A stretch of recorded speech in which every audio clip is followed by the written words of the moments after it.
दादा नमस्ते. नमस्कार. दैनिक पंढरी भूषणच्या या खात्यावर आपलं स्वागत. नुकत्याच पंचायत समिती आणि जेडपीच्या निवडणुका जाहीर झालेल्या आहेत. 7 तारखेला त्याचं मतदान होत आहे आणि 9 तारखेला त्याचा निकाल जाहीर होत असताना सर्वार पंढरपूर तालुक्याचं जर लक्ष लागलं असेल ते आपल्या वाकरी जेडपी गटावर लागलेलं आहे आणि त्या जेडपी गटातून तुमची उमेदवारी म्हणजे तुमच्या मंडळीची मोनिका समाधान काळे यांची उमेदवारी तुम्ही तिथे दिलेली आहे. ह्यामध्ये तुम्हाला मी पहिला प्रश्न विचारतो की तुम्ही पूर्वीपासून राष्ट्रवादीचे पदाधिकारी, चेअरमन पदाधिकारी, राष्ट्रवादीचे सर्व पदाधिकारी असताना सुद्धा एकाएकीच असं काय झालं की तुम्हाला डावलून इथं सर्वच सूत्रे आमदार अभिजित पाटील यांनी घेतली? ह्याच्या मागचं कारण काय? की वरिष्ठ नेत्यांनी तुम्हाला बोलवलं होतं का? त्या वरिष्ठ नेत्यांनी तुमच्याकडे त्यावेळी काही बातचीत केली होती का? आणि एकाएकीच तुमचे सर्वच, मग तुम्ही आजचा गणेश पाटील असेल किंवा माड्याचे दादासाहेब साठे असेल, ह्या तिघांनाही तुम्हाला एकदमच आलिप्त करून गेलं आणि ह्याचं नेमकं काय कारण झालंय की एकाएकीच घडायचं? राष्ट्रवादीचा पदाधिकारी म्हणून काम करत असताना महायुतीच्या माध्यमातून या इलेक्शनला सामोरं जायचं आम्ही नियोजन केलं. राष्ट्रवादी काँग्रेस आणि भाजपा एकत्रित आपण लढायचं या हिशोबाने आम्ही त्या निमित्तानं त्या इलेक्शनला सामोरं जाण्याचं नियोजन केलं होतं. दरम्यानच्या काळात आम्ही सर्वांनी त्या आपले जे प्रमुख गट होते त्या गटामध्ये राष्ट्रवादीच्या माध्यमातून अर्ज पण भरला. पण वरच्या राष्ट्रवादी काँग्रेस पक्ष, अजितदादा गट आणि शरद पवार गट अशा दोन्ही गटांमध्ये एकीकरण करण्याचा प्रयत्न वरच्या राज्य पातळीवर चालू झाला आणि त्यातून त्यांचे असे निरोप आले त्यांना किंवा तिथल्या स्थानिक आमदारांनी त्या इलेक्शनची जबाबदारी सांभाळावी आणि त्यातले एबी फॉर्म त्यांच्याकडे येतील अशा पद्धतीचं नियोजन त्या ठिकाणी झालं. आणि इथले स्थानिक आमदार पाटील साहेब त्यांनी त्यावर तिथले एबी फॉर्म त्यांच्याकडे आले. त्या कारणानं आता इथं आपण विरोधात असल्यामुळं आपल्याला ते एबी फॉर्म मिळणार नाही अशा पद्धतीची आम्हाला चावल त्या निमित्तानं लागली. आणि त्यामुळं या खऱ्या ह्याच्यामध्ये आम्हाला राष्ट्रवादीमध्ये जरी फॉर्म भरला असता तर परत नंतर अपक्ष किंवा BJP किंवा आघाडी अशा पद्धतीचा पर्याय त्या निमित्त उपलब्ध झाला. आणि मग त्यातूनच मग आम्हाला भाजपामध्ये जाऊन त्यांच्याशी चर्चा करून त्यांचे एबी फॉर्म घेऊन आपल्याला या निमित्ताने इलेक्शनला सामोरं आपण गेलो. पण तुम्ही पारंपरिक आपले विरोध परिचारक गटाशी कायमच आहे, पण ही पारंपरिक विरोध असताना सुद्धा तुम्ही त्यांच्याबरोबर जाण्यास म्हणजे परिचारकांनी तुम्हाला आग्रह केला की पालकमंत्र्यांनी तुम्हाला जास्त आग्रह केला की भाजपमधूनच तुम्ही निवडणूक लढवते म्हणून? आपली पारंपरिक विरोधक आपण जरी असलो तर 2010-12 पासून बऱ्यापैकी ज्यावेळेस तालुका आपला वेगवेगळा झाला तेव्हापासूनच असं विरोध म्हणून काही आपण हे झालं. प्रत्येक त्या भागातल्या ग्रामपंचायती लोकांनी आपल्या काळे गट आणि परिचारक गट या मिळून आतापर्यंत काही ठिकाणी चाललं. त्यामुळं येणाऱ्या ह्या इलेक्शनमध्ये आपली लोक त्या सत्तेत जावी त्या हिशोबानं आपण महायुतीचं नियोजन त्या निमित्तानं केलं. आणि महायुती करत असताना आपल्याला मगाशी मी सांगितलं तसं की पक्षाची अडचण झाली म्हणून आपल्याला BJPत जाण्याचा पर्याय तयार झाला. मग त्यावेळेस जयकुमार गोरे साहेबांना सुद्धा त्यांनी आपल्याला सांगितलं की आपण या पक्षात म्हणजे एबी फॉर्म देऊ शकता. त्यात प्रशांतजी परिचारक मालक साहेब यांनी सुद्धा कुठली आडकाठी न ठेवता आपल्याला त्यामध्ये सामावून घेऊन सन्मानपूर्वक या ठिकाणी भाजपात प्रवेश जागा सुद्धा त्या पद्धतीनं आपल्या गटाला त्यांनी दिल्या. आज तुम्ही जेडपी गटामधून आपल्या पत्नी मोनिका काळे यांना तुम्ही भाजपची उमेदवारी घेतलेली आहे. पण तत्पूर्वी आपल्या विठ्ठल परिवाराचा एक निष्ठावंत कार्यकर्ता, ते तो चेअरमनशी संबंधित असू द्या किंवा भगीरथ बालकेंशी संबंधित असू द्या किंवा अभिजित आबाशी असू द्या, हा संग्राम गायकवाड हा तिघांशी एकदम अटॅच असणारा कार्यकर्ता, तो गेली 1.5 वर्ष झालं त्या वाकरी जेडपी सगळ्या गटातून निवडणूक नेण्यासाठी प्रयत्न करत आहे. आणि त्यांनी आम्हाला असंही सांगितले की एकेकाळी मी आणि समाधान दादा एकत्र बसून की बाबा ही आपल्याला जेडपी ची निवडणूक लढवायची आहे. तर त्यावेळी तुम्हाला संग्राम गायकवाडने विचारलं होतं की दादा मी उभा राहतोय, तर तुम्ही त्यावेळी सांगितलं की मी काय उमेदवार नसणार आहे, पण तुम्ही उमेदवार 100% असणार आहे आणि मी तुमच्याबरोबर असणार आहे. मग हे सगळे ते कार्यकर्ता एकनिष्ठ असताना सुद्धा तुम्ही त्यांच्या बाजूने किंवा त्यांना तुमच्यासोबत घेऊन का तुम्ही त्याच्याशी? मुळात विषय असा झाला की आपण त्या इलेक्शनला सामोरं जायच्या आधी की आपले सगळे विठ्ठल परिवार असेल इतर सगळेजण एकत्रित करून या निमित्तानं आपण सामोरं जाण्याचा पहिला विचार सगळ्यांच्या नगरपालिकेच्या आधीपासून होता. तर नगरपालिकेमध्ये काही सूत्र बदलली, ज्या त्या पद्धतीने जे ते ज्या हिशोबाने सगळे कामाला लागले त्यामुळं खरं राष्ट्रवादीच्या माध्यमातून आपल्याला इलेक्शन लढणं गरजेचं होतं आणि ह्या भावनेपोटीच खरं आपण ह्या इलेक्शनला या निमित्तानं उतरलो. मान्य संग्राम दादा गायकवाड त्यांनी तिथं काम केलं. त्यांनी त्या निमित्तानं काम करत असताना तिथं बांधणी सुद्धा चांगल्या पद्धतीने त्यांनी केली. पण परंतु त्यांची बांधणी जी चालू होती, पक्ष त्यांचा फिक्स होता, मग आपण राष्ट्रवादीच्या माध्यमातून लढायचं ठरल्यामुळे आपण या इलेक्शनमध्ये आपण राष्ट्रवादीच्या माध्यमातून उतरलो. दुसरा प्रश्न असा आहे तुम्हाला की संग्राम गायकवाड हा तुमचा एकनिष्ठ कार्यकर्ता असताना नंतर तो विठ्ठल परिवारातून म्हणजे आता उभा राहिला. उदाहरणार्थ तीर्थक्षेत्र विकास आघाडीकडून तो त्यांनी उमेदवारी घेतली. पण काल जी घडामोडी घडली एकदम आणि एका निष्ठावान कार्यकर्त्यावर एक मोठं म्हणजे बळीचा बकरा झाल्यासारखं झालेलं आहे.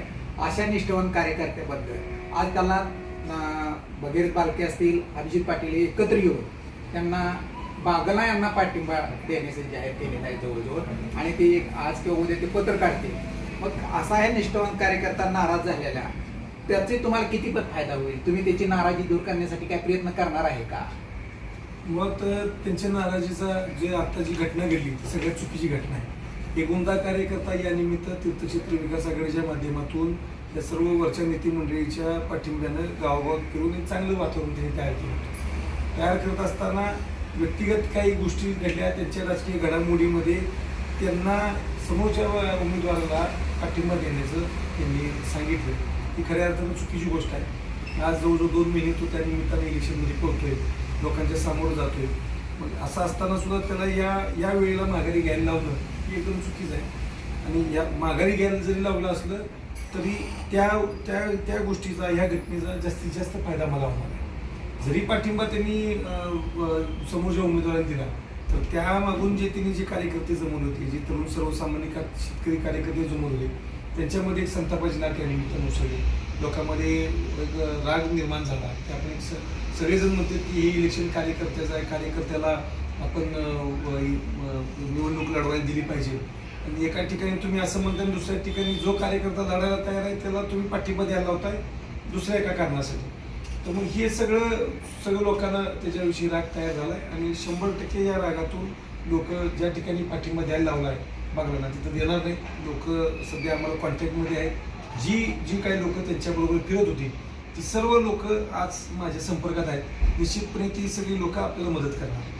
दादा, दुसरा एक असा तुमच्याविषयी निगेटिव्ह पॉईंट सध्या चर्चेला जातो की बऱ्यापैकी की वसंतदादांनी चंद्रभागा सहकारी साखर कारखान्याची निर्मिती केली, सीताराम सहकारी साखर कारखान्याची निर्मिती केली, चंद्रभागा दूध डेअरी स्थापन केली. ह्या संस्था चांगल्या त्या काळात चालू होत्या, त्या बऱ्या काळापैकी चालत होत्या. पण असं एकाकीच काय झाले की त्यामुळं की आपल्याला सीताराम सहकारी साखर कारखाना अक्षरशः विकावा लागला. त्याच्यानंतर आपला सहकार वसंतराव काळे सहकारी साखर कारखाना आपल्याला भाडेतत्त्वावर चालवायला द्यायला लागला. मग आपण आता गोत्रेच्या माध्यमातून बिलं तुम्ही जास्त देऊन यापूर्वी बिलं का देऊ शकला नाही? त्याच्या मागचं कारण काय? ह्याचा तुम्हाला निगेटिव्ह वातावरणामध्ये त्याचा आज तोटा बसेल, म्हणजे त्याचा फटका तुम्हाला 100% बसणार असा आज सध्या चर्चा मोठ्या प्रमाणात चालला. तर तुम्ही कशा पद्धतीने पेस त्याला करणार? 2002ला स्वर्गीय वसंतदादा आपल्याकडून निघून गेले. त्यावेळेस आपल्याला त्या कारखान्याची जबाबदारी कल्याणराव काळे साहेबांना आहे. 2002 पासून आपण 2015-16-17 सालापर्यंत एकदम कारखाना चांगल्या पद्धतीने चालवला. ज्याचा कुणाचा ऊस जात नव्हता त्या सगळ्यांची ऊस कोडवा निवडापासून जायची जबाबदारी त्या कारखान्यानं पार पाडली. तोडीस तोड दर देण्याचा प्रयत्न त्यावेळेस कारखान्याने निश्चितपणे केला. मुळातच या कारखान्याची निर्मिती ही लोकांच्या गरजेपोटी झाली किंवा एखादा व्यवसाय म्हणून नाही झाली.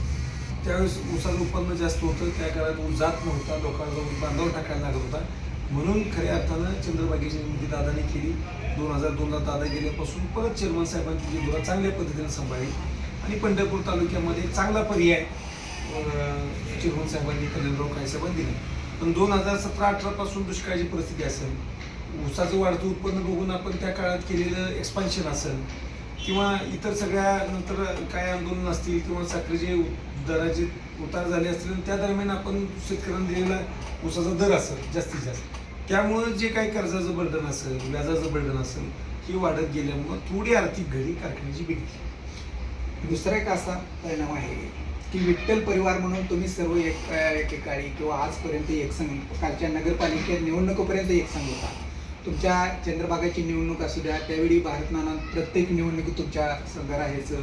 कालच्या चंद्रभागा म्हणजे सहकार शिरोमणी साखर कारखान्याच्या निवडणुकीत सुद्धा भगीरथ बालके, गणेश पाटील तुमच्याबरोबर होते, युवराज पाटील तुमच्याबरोबर होते. पण ज्यावेळी बालकेंच्या निवडणुका आल्या त्यावेळी काळे परिवार नेहमीच त्यांच्यापासून आलिप्त राहिलेला दिसतो. कालच्या नगरपालिकेच्या निवडणुकीत सुद्धा मध्ये सुद्धा की काळे सर्व काळे गटच म्हणजे स्वतः चेअरमन ह्या निवडणुकीमध्ये कुठं इन्व्हॉल्व्ह झालेलं दिसत नाही. ह्याचं कारण नेमकं काय आहे? मुळात हा जो प्रचार आहे किंवा ही जी काही लोकांची काय त्यांच्या कार्यकर्त्याची मान्यता असेल ही फार चुकीची आहे. नाना 2021ला गेले, 20ला गेले. 2020ला गेल्यानंतर त्यावेळेसच्या त्यांच्या बॉडीमध्ये मी होतो. त्यावेळेस सुद्धा काही त्यावेळेची लोक आज यांच्याबरोबर आहेत, त्या लोकांनी सगळ्यांनी मिळून बाबा आपण अविश्वास ठरावानं अशा पद्धतीचं नियोजन त्या काळात चालू होतं किंवा एक त्यावेळेस वेगळ्या पद्धतीचं वातावरण तयार झालं. त्या काळात ठामपणे आम्ही भगीरथदादांच्या पाठीशी उभं राहून आम्ही भगीरथदादा त्या ठिकाणी चेअरमन झालो. नंतरच्या काळामध्ये ज्यावेळेस विठ्ठल कारखान्याचं ज्यावेळेस आमदारकीचं इलेक्शन लागलं, पोटनिवडणूक लागली, त्या काळात सुद्धा आपण भगीरथदादांच्या पाठीमागे राहिलो. त्यावेळेस आपण BJP ज्या पक्षात होतो आपण राष्ट्रवादी आलो. आणि त्यावेळेस निश्चितपणे आपली जेवढी म्हणून यंत्रणा आहे कारखान्याची असेल किंवा कल्याणराव काळेसाहेबांची असेल ती एकदम चांगल्या पद्धतीनं आपण त्या ठिकाणी भगीरथदादांचा प्रचार त्या निमित्ताने केला. आता नंतरच्या काळामध्ये विठ्ठलचं इलेक्शन लागलं, आपण एकत्रित करून युवराज पाटील असेल, गणेश पाटील असेल, चेअरमन साहेब असतील आणि भगीरथदादा असेल ही एकत्रित करून आपण निवडणुकीला सामोरं जायचं अशा पद्धतीने नियोजन झालं. आमदारकी कोणी कशा पद्धतीनं करायची, इलेक्शन कशा पद्धतीनं करायचं, विठ्ठलचं हे सगळं ठरलं. पण काही लोकांनी ह्या चौघांची युती होऊ नये म्हणून या दोघांमध्ये दुपळी करायचा प्रयत्न केला. युवराज पाटील एका साईडला झाले, गणेश पाटील आणि भगीरथदादा कल्याणराव काळेसाहेब एका साईड. त्या काळात सुद्धा त्या बॉडीमध्ये मी सोडलो तर कार्यगटाचा एकही माणूस त्या निमित्तानं उभा नव्हता. म्हणजे आपण निरपेक्षपणे भगीरथदादांना त्या ठिकाणी आपण सपोर्ट केला आणि त्या प्रचारामध्ये किंवा त्या ठिकाणी पूर्ण चंद्रभागेची यंत्रणा, काळेगटाची पूर्ण यंत्रणा त्या निमित्ताने कामाला लावली. तिथं ठीक आहे, पराभव झाला. त्यानंतरच्या आमदारकीच्या इलेक्शनला आत्ताच्या आम्ही राष्ट्रवादी पक्षात असून सुद्धा दादा काँग्रेसमध्ये प्रचार करत होते. त्या पूर्ण प्रक्रियेमध्ये आम्ही दोघा भावांनी मोकळ्या मनाने त्या ठिकाणी भगीरथदादाचा प्रचार केला. त्यावेळेस आम्हाला राष्ट्रवादीवरून नोटिसा निघाली की तुम्ही राष्ट्रवादीत असताना काँग्रेसचा प्रचार करताय. पण आपण विठ्ठल परिवाराचा घटक म्हणून भारत मानाचे आपले संबंध म्हणून त्यांचे आपले रिलेशन म्हणून आपण भगीरथदादाचा प्रामाणिकपणे प्रचार केला. एवढ्या सगळ्या गोष्टी करत असताना निश्चितपणे चंद्रभागेच्या इलेक्शनला ही पूर्ण टीम एकत्रित लढली. आता लोकांना असं वाटतं की ज्या ज्या ठिकाणी आपण कल्याणराव काळेसाहेबांनी काम केलं, पण काही लोकांनी भगीरथदादांनी कल्याणराव काळे जुळू नये ह्या भावनेपोटी कायमच कल्याणराव काळेनं काम केलं नाही अशा पद्धतीनं चर्चा केल्या आणि एकदम चुकीच्या चर्चेत असं मला वाटतं. आम्ही तर सांगतो की आम्ही काळे कुटुंबांनी, आमच्या काळे परिवारांनी असेल किंवा चंद्रभागा परिवाराच्या सगळ्या लोकांनी प्रामाणिकपणे आतापर्यंतच्या सगळ्या इलेक्शनला आपण भगीरथदादाचं चांगल्या पद्धतीने काम केलं. ह्या नगरपालिका इलेक्शनला फक्त आमची एकच अट होती की तुम्ही राष्ट्रवादीच्या काँग्रेसच्या माध्यमातून लढा. कारण काय व्हायचं की आम्ही पक्षाचे पदाधिकारी असायचो, राष्ट्रवादीचे पदाधिकारी आहे, आम्ही इतर वेळेस राष्ट्रवादीचं काम करायचो आणि इलेक्शन लागलं ते आम्ही विठ्ठल परिवार जायचो. इलेक्शन संपले परत राष्ट्रवादी. पक्षाचं म्हणणं असं होतं की तुम्ही ज्यावेळेस पक्षाला गरज आहे त्यावेळेस पक्षाच्या माध्यमातून लढत नाही, विठ्ठल परिवार तुम्ही त्यांच्या पोटात जाता आणि इलेक्शन संपले की तुम्ही राष्ट्रवादी देता. हे आम्हालाही आमच्याही दृष्टीनं भविष्याच्या दृष्टीने थोडंसं अडचणीच वाटतं. आमची मागणी होती की राष्ट्रवादीमधून लढावं. त्यामुळे आम्ही एकदम प्रामाणिकपणे आतापर्यंत प्रचार या निमित्तानं आम्ही भगीरथदादाचा केला. या नगरपालिकेच्या इलेक्शनला आम्ही दोघे बंधू जरी थांबलो असलो तर आमच्यातल्या काही ग्रुपनं त्यांचा बऱ्यापैकी चांगल्या पद्धतीनं प्रचार या निमित्तानं आम्ही मोकळं सोडलो. त्यामुळे जास्तीने प्रचार चांगल्या पद्धतीने केला. विठ्ठल परिवाराबद्दल आता तुमची भूमिका नक्की काय आहे? विठ्ठल परिवारने आमका आज वेगवेगळ्या ह्याच्यात विभागला गेला, विठ्ठल परिवाराबद्दल आता तुमची नेमकी भूमिका काय असणार? आता विठ्ठल परिवारचे प्रमुख जे होते सगळेजण जे बघायला शेवटी उद्या भविष्यात आपल्याला संस्थात्मक काम करत असताना लोकांच्या गोष्टीची काम करत असताना पक्ष हा गरजेचा आहे. पक्षाला बरोबर